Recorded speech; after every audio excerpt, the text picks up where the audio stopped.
Hello everyone. आज Python के day 2 के ऊपर आपकी वीडियो होने वाली है।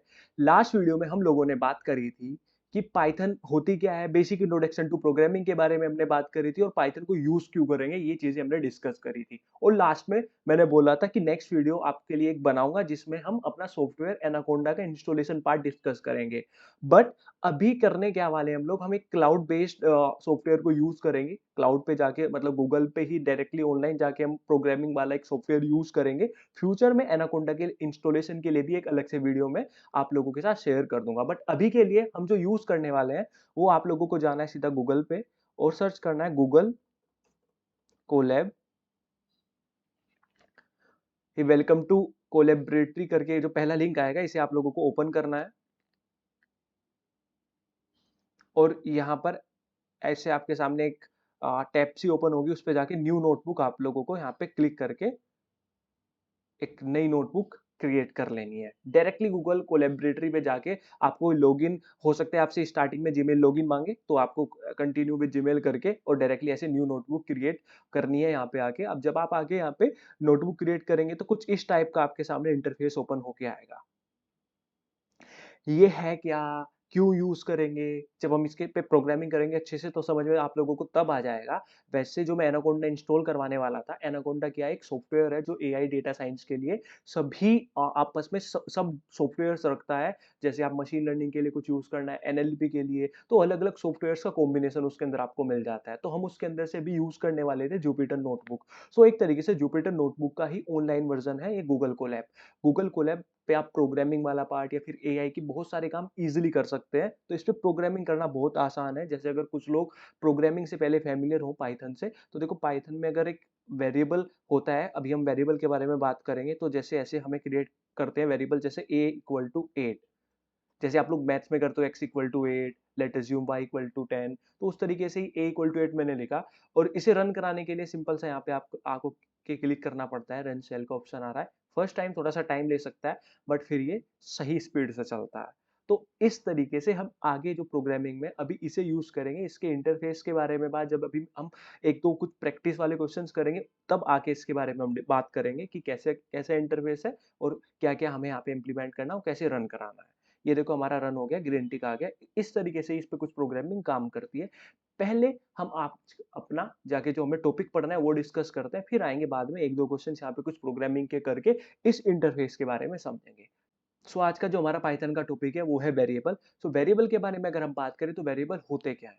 वेरिएबल एक कंटेनर टाइप होते हैं जिसके अंदर आप कोई भी वैल्यू को स्टोर करा सकते हो। डेफिनेशन की मैं बात नहीं कर रहा हूँ, एक एग्जांपल के साथ लेते हैं। फॉर एग्जांपल जैसे कि ये वाटर बोतल है, आप देखेंगे इस वाटर बोतल के अंदर अभी इतना वाटर है, तो ये कंटेनर हुआ ना जिसके अंदर मैं चीज को स्टोर करके रख रहा हूँ, ये पानी को स्टोर करके रख रहा हूँ। तो वेरिएबल भी कुछ इसी तरीके से होते हैं। वेरिएबल भी एक कंटेनर ही होते हैं जिसके अंदर आप वैल्यू को स्टोर कराते हो। अब ये उस तरीके से समझो जैसे मैथ में होता है ना, लेट x इक्वल टू 5, इसका मतलब क्या हुआ कि x की वैल्यू 5 है। y इक्वल टू 10, इसका मतलब हुआ कि भाई y की वैल्यू हम 10 कंसिडर कर रहे हैं। तो ये वेरिएबल ही तो होते थे हमारे मैथ्स में। तो सेम यही प्रोग्रामिंग में होता है कि आपने लिया a इक्वल टू 5 या फिर x इक्वल टू 5, तो यहाँ पर ये a नाम का वेरिएबल होता है। लेकिन मेमोरी में अगर बात करें किस तरीके से काम करता है, a नाम का एक कंटेनर होता है। एक कंटेनर वेरिएबल एक कंटेनर है, ए नाम, जैसे आपने इक्वल टू 5 लिखा तो ये एक ए नाम का कंटेनर क्रिएट हो गया और उसके अंदर 5 वैल्यू जाके स्टोर हो जाती है। जैसे आपने लिखा x इक्वल टू 5, तो एक x नाम का मेमोरी में एक स्पेस क्रिएट हो गया, जिसे स्पेस में बोल रहा हूँ, कंटेनर या कुछ भी आप बोल सकते हो। एक स्पेस क्रिएट हो गया मेमोरी में x नाम का, जिसके अंदर आप 5 वैल्यू को स्टोर कर रहे हो। तो इस तरीके से ये आपका वैल्यू को स्टोर करता है। 15 आप ले लो, सेम वैल्यू के बारे में हम बाद में बात करेंगे कि भाई x इक्वल टू 5 या फिर a इक्वल टू 5 है, तो इसके बारे में हम अभी आगे बात करेंगे। सेम वैल्यू को अगर हम दो नाम दे रहे हैं तो उस केस में क्या होता है। बट अभी के लिए समझो कि वेरिएबल होते क्या है। वेरिएबल आपके सिंपल, जैसे आपने लिखा x equal to 10, 20, y equal to 20 लिखा, तो मेमोरी में एक x नाम का कंटेनर क्रिएट हो जाता है और उसके अंदर जाकर आपकी वैल्यू स्टोर हो जाती है बाई 20। तो ये होते हैं आपके वेरिएबल, एक कंटेनर। अब वेरिएबल्स के बारे में हमें क्या क्या पढ़ना है, वेरिएबल्स के रूल्स देखने हैं, वेरिएबल्स को क्रिएट करने के रूल्स होते हैं, नाम रखने के रूल्स कुछ।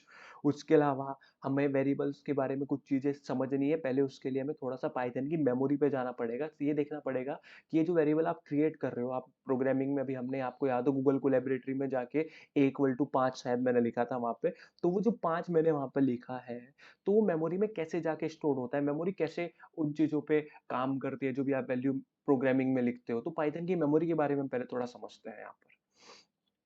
तो मेमोरी में देखो क्या होती है, रैम होती है।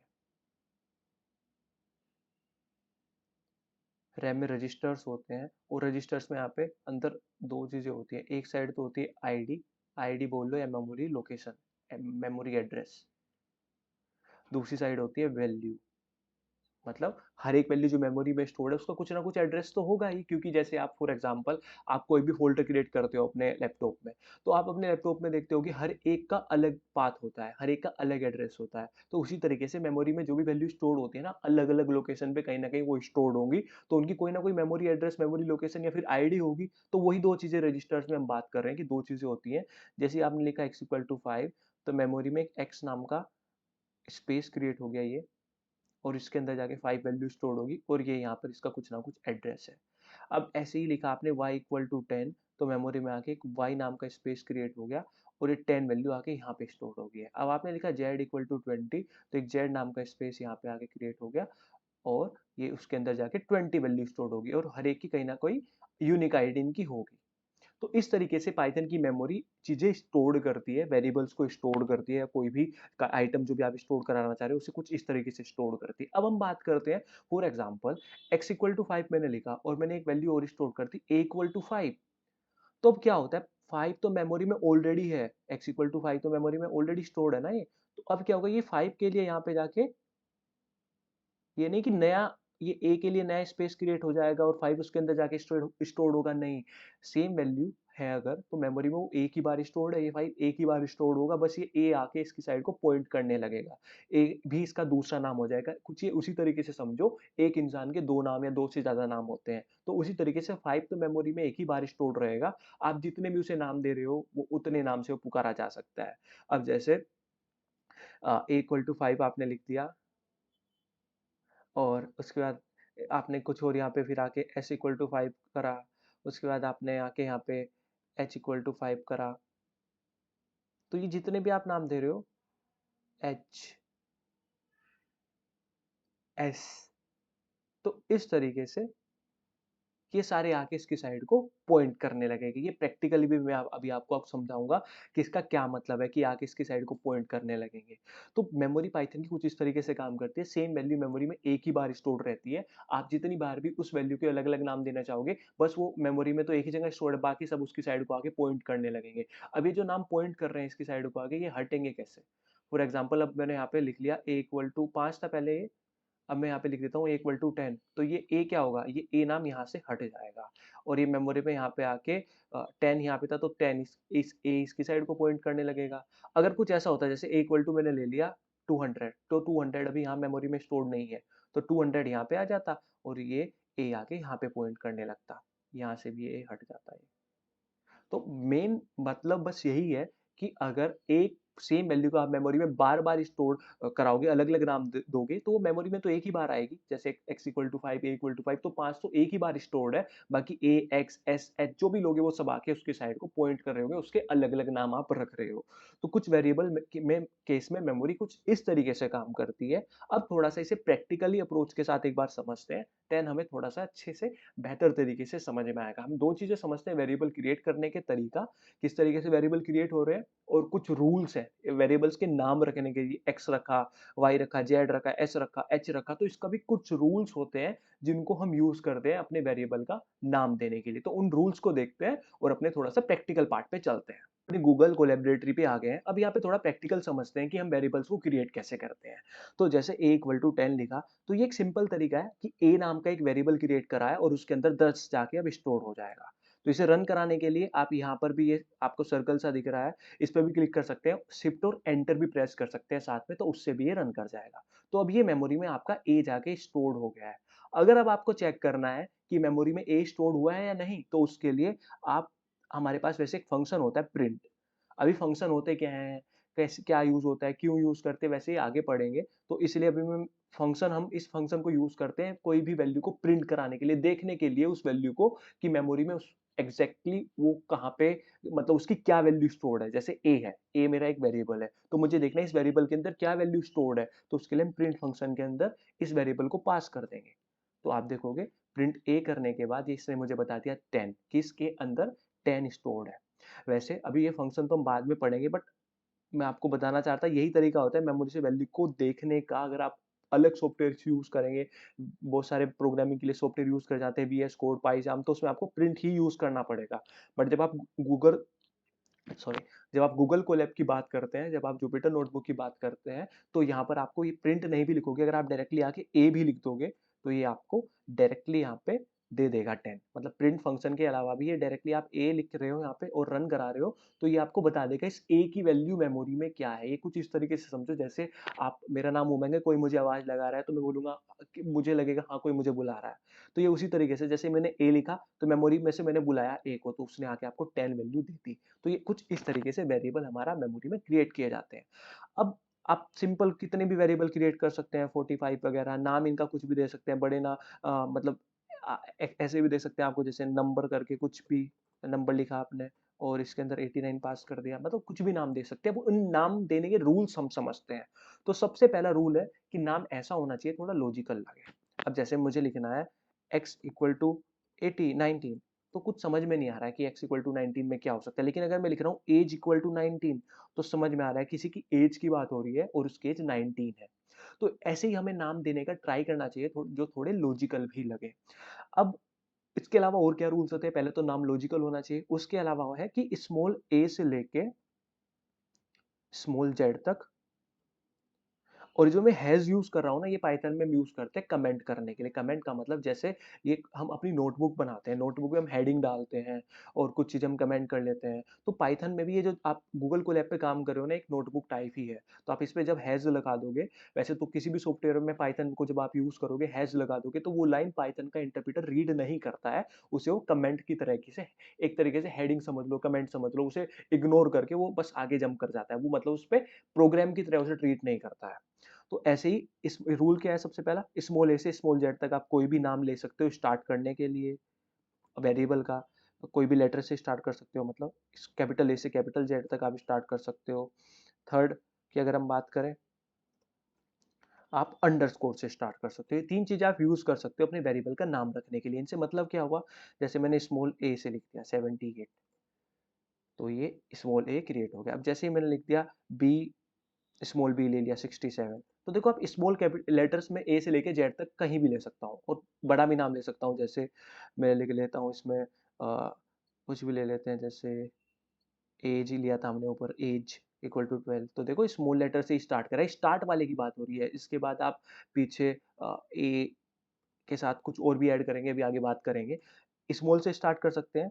अब जो सबसे मेन समझने वाली बात है पाइथन में, पाइथन एक केस सेंसिटिव लैंग्वेज है। केस सेंसिटिव का मतलब क्या हुआ, ए इक्वल टू 78 स्मॉल ए है, लेकिन अगर मैं इसे कॉल करूंगा कैपिटल ए लिखने के बाद, मतलब इस तरीके से समझो, मेरा नाम अगर मैंने मेरा नाम स्मॉल लेटर्स में UMANG लिखा हुआ है और मैं उसी को कैपिटल लेटर में UMANG कैपिटल में यूज करना चाहूंगा, तो पाइथन उसे अलग समझता है।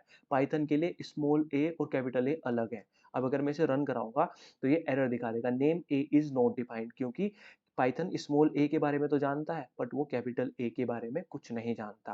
तो पाइथन एक केस सेंसिटिव लैंग्वेज है। तो हमें ये चीज ध्यान रखनी है कि जब भी वेरिएबल का नाम दो, तो जिस नाम से आपने वेरिएबल डिक्लेयर किया है, वेरिएबल को जब आप रन करा रहे हो या कहीं पे यूज कर रहे हो, तो उसी नाम से यूज करना है। कैपिटल लेटर का और स्मॉल लेटर्स का हमें वहां पे ध्यान रखना है। तो यही था एक इसका रूल कि केस सेंसिटिव होगी है। उसके अलावा नाम थोड़ा लॉजिकल होना चाहिए। तीसरी चीज की अगर हम बात करें तो स्मॉल ए से लेके स्मॉल जेड तक आप कोई भी लेटर सिलेक्ट कर सकते हैं नाम स्टार्ट करने के लिए। उसके अलावा कैपिटल ए से कैपिटल जेड तक और अंडरस्कोर से आप कुछ भी स्टार्ट कर सकते हैं। अब अगर जैसे अंडरस्कोर ए से स्टार्ट कर दिया मैंने, 89 डाल दिया, तो ये भी आपका रन कर जाएगा। अब जैसे फॉर एग्जांपल मैं ले लेता हूँ ए कैपिटल, ए small, B capital, C small, और मैंने इसके अंदर 67 स्टोर करा दिया। तो अब जब देखो ये रन तो कर जाएगा, क्योंकि हमें बाद के लेटर से किसी से कोई मतलब नहीं है, स्मॉल है कैपिटल है, हमें पहले वाला देखना है। तो पहले वाला तो स्मॉल लेटर है, तो कोई दिक्कत नहीं है। अब जब आप इसे रन कराओगे तो अगर आप एबीसी ऐसे लिख दोगे तो ये एरर दिखाएगा, क्यों? क्योंकि वहाँ पे हमने कैपिटल बी लिया है, तो नाम का हमें ध्यान रखना है कि जिस नाम को यूज़ करके वेरिएबल क्रिएट करा गया है, उसी से हम उसे यूज़ भी करें, कॉल भी करें। तो इस तरीके से हमारा ये काम करते हैं वेरिएबल्स के रूल्स। अब मेन बात आती है हमारी कि जैसे हमने बात करी कि किस-किस से तो करना है, इस स्मॉल ए से small z, capital A to capital Z, underscore से आप स्टार्ट कर सकते हैं, किन से नहीं कर सकते।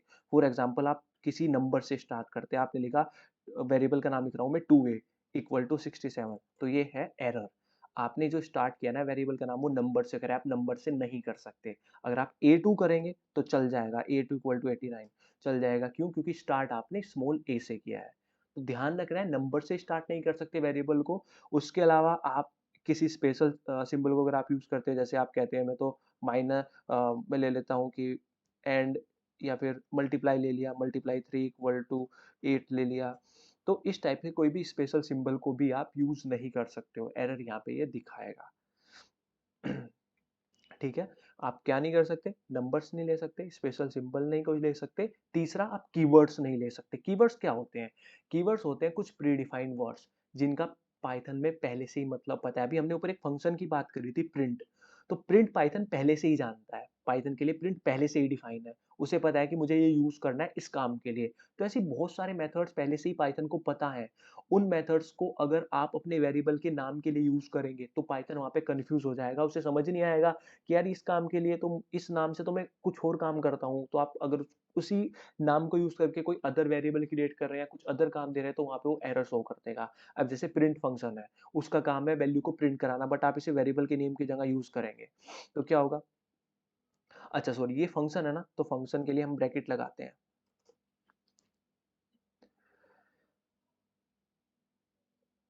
ये वैसे ब्रैकेट के साथ सिंटैक्स में भी गड़बड़ है, बट हाँ, जैसे मैं आपको कुछ कीवर्ड्स दिखा देता हूँ। जैसे हमारे पास इफ हो गया, एक कीवर्ड है, तो इफ को अगर आप यूज़ करेंगे 67 स्टोर कराने के लिए, तो ये एरर दिखा देगा, ठीक है? वो फंक्शंस था, फंक्शन और बाकी प्रिंट हमारा एक कीवर्ड ही है, बट फंक्शन को जब हम यूज़ करते हैं ना, तो फंक्शन को हम यूज़ करते हैं ब्रैकेट लगाकर। तो ब्रैकेट लगाने के बाद ना ये कुछ लॉजिक नहीं बैठ रहा वैल्यू असाइन कराने का, तो वो यही बोल रहा है। ठीक है, एरर देखो यहाँ पे आ रहा है इनवैलिड सिंटैक्स का। इनवैलिड सिंटैक्स का भी इसलिए आ रहा है क्योंकि भाई इफ हमारा एक कीवर्ड है। अब देखो एफआई आप यूज़ कर लो, इसके अंदर स्टोर करा लो, हो जाएगा, क्योंकि ये कोई कीवर्ड नहीं है। ऐसे ही बहुत सारे कीवर्ड है, व्हाइल है, और हमारे पास एल्स है, एलिफ है, फोर है, उसके अलावा हमारे पास एंड है, और है। काफ़ी अलग-अलग टाइप ऑफ कीवर्ड है। देखो जैसे ही आप देखोगे, आप नॉर्मल वेरिएबल का नाम ले रहे हो यहाँ पे गूगल कोलैब में, तो उसके कलर पे कोई फ़र्क नहीं पड़ रहा है। आपने लिया कोई फ़र्क नहीं पड़ रहा, बट यहाँ पे इनके कलर चेंज हो रहे हैं कीवर्ड के। जैसे आप कीवर्ड को ले रहे हो, तो यही पहचान है, कीवर्ड का कलर थोड़ा-सा अलग हो जाता है। बाकी 3 चीज़ों को याद ध्यान हमें रखना है। कीवर्ड याद नहीं करने हैं क्या-क्या होते हैं, ये धीरे-धीरे प्रैक्टिस के साथ खुद समझ में आ जाएगा क्या-क्या कीवर्ड्स होते हैं। तो इसे याद नहीं करने हैं, बट हाँ, मैं एक लिस्ट शेयर कर दूँगा आप लोगों के साथ, नोट्स में आपको मिल जाएगी लिस्ट, तो वहाँ पर आप एक बार उन पे आँखें तो घुमा ही सकते हो, देख तो सकते हो क्या-क्या कीवर्ड है, बाकी धीरे-धीरे प्रैक्टिस के साथ आ जाएगा। याद अभी कुछ नहीं करना है, बस वेरिएबल्स के रूल्स याद कर लेने हैं, स्मॉल ए से small z, capital A to capital Z, और अंडरस्कोर से स्टार्ट करना है। कहीं से नहीं करना है, नंबर से स्टार्ट नहीं करना है हमें। उसके अलावा स्पेशल कोई सिंबल नहीं लेना है, और उसके अलावा हमें कीवर्ड्स को यूज़ नहीं करना है। यही कुछ वेरिएबल्स के रूल्स थे। इन्हीं को यूज़ करके आगे हम वेरिएबल्स क्रिएट करेंगे, और आगे डेटा स्ट्रक्चर्स और बहुत सारी चीज़ें आप पढ़ोगे, उसमें भी ये रूल्स काम आने वाले हैं। तो इन रूल्स को अच्छे से पढ़ना है। हम नेक्स्ट की वीडियो में अपनी बात करेंगे ऑपरेटर्स के बारे में। आज की वीडियो के लिए इतना ही। मिलते हैं नेक्स्ट वीडियो में। Bye bye, take care.